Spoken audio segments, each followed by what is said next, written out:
यो किताब चाहिँ मैले लेखेको यस्तो किताब 4 वटा लेखेको छु अनि अब यो किताबदेखिको पढाउने छु सो आज हामी यहाँदेखि आज र हिजो यहाँदेखिको सिकेको का खा गा ङ अङ्गको ङ अङलाई काटेर ङ अङ्ग च छ ज ञ त थ द न प फ ब म च च छ ज व सो तपाईहरुले चाहिँ अलिकति यसमा प्र्याक्टिस गर्नुपर्छ च छ ज व सो यो भयो च छ छ ज ज च छ छ ज ज अब तपाईहरु अब के गर्नुपर्छ भन्दाखेरि अब यसरी यो देख्यो भने था भन्नु सक्ने ग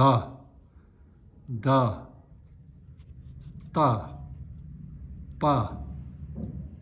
ञ म च छ ज च छ ज च त प च छ थ थानाको थ फ फ छ ज द ब ज यो त्यो इंग्लिशलाई नहेरिकन भन्न सक्ने हो यसलाई चाहिँ छेलेर अनि ज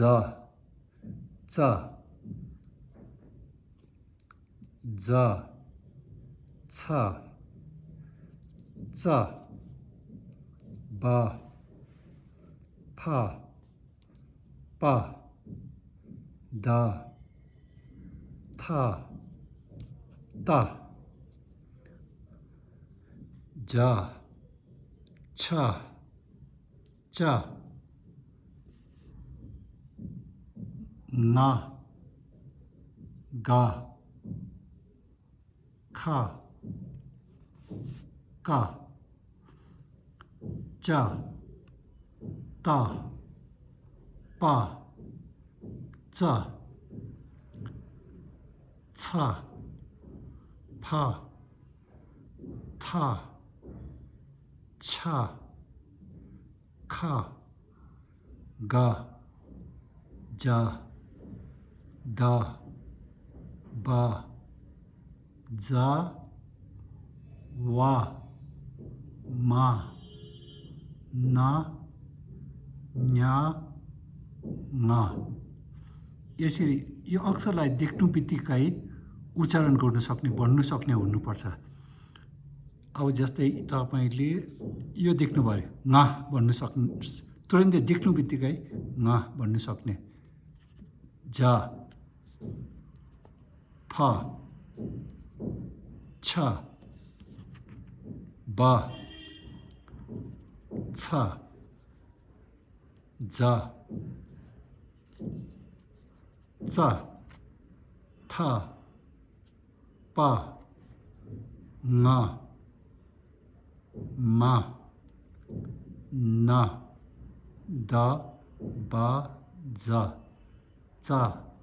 cha za pa tha cha da pa na ja nga cha kha cha za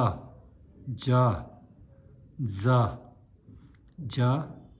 cha cha हेर्दाखेरि एउटै जस्तो देखिन्छ तर यहाँ चाहिँ अलिकति पुच्छर जस्तै लेखिएको छ यो चाहिँ छ छ छ छ छ छ छ यो बिना त चिनेको हुनुपर्छ छ छ छ छ ज ज जु ज जी सिनेमा ज ज ज ज ज च छ थ ज प त ब सो यो जस्तै अब यो देख्नु बित्तिकै जा भन्नु सक्ने हुनुपर्छ फ छ ब त्यो अङ्ग्रेजीलाई नहेरिकन अङ्ग्रेजीमा लेखिएकोलाई चाहिँ नहेरिकन यो भोटे लिपिलाई हेर्नु बित्तिकै चिन्नु सक्ने हुनुपर्छ अब जा भयो भने यसको अर्थ पिउने चाय छ नुन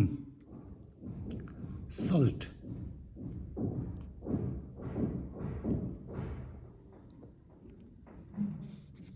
खा मुख माउथ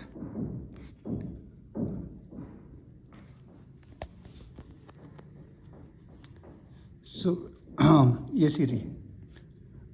अब नानीहरूले कको पछाडि खा आउँछ भनेर थाहै छ र कको पछाडि जे लेखे तापनि खा भनिहाल्छ त्यसरी होइन क छ त फ च छ प थ च ख क छ त फ छ ग ञ ञ ग ञ ञको अर्थ चाहिँ माछा होइन ग ञ ज भनेको चाहिँ पिउने चाय छ ग ङ अङ्ग अङलाई काटेर ङ ङ ङ माने म आई द ब म यो म चाहिँ नेपाली मसित मिल्छ नेपाली मसित मिल्छ म वा सो तलदेखिको पढ्दैछु है ताकि तपाईँहरूले छिटो सिकोस् भनेर वा मा न ञ ङ अङ्ग ङ ग ज द ब ज ज जस्तै जु ज जस्तै जी सिनेमा ज जस्तै जुरिक त्यसपछि खा खा मान्ने मुख माउथ खा छ था था थियो था फा फा छ छ का चा